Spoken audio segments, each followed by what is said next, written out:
Евразия континентінің нақ ортасында ұлы ақынның ата қонысы, қасиетті де киелі Жедібай жерінде Абай Құнанбайұлының 175 жылдығына арналған өлеңдерін оқу эстафетасына қатысуды жөн көрдім.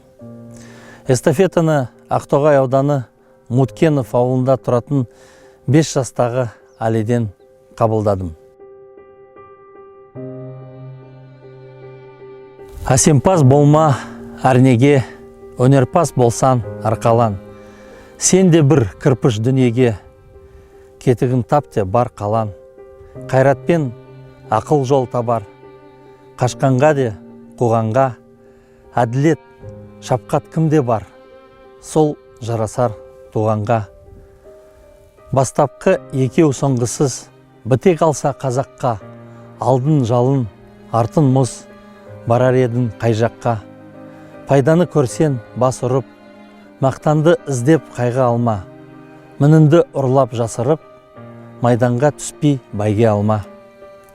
Өзінде бармен көзге ұрып, артыламын деме өзгеден.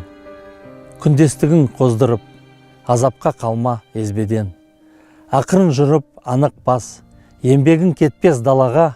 Ұстаздық қылған жалықпас, үйретуден балаға.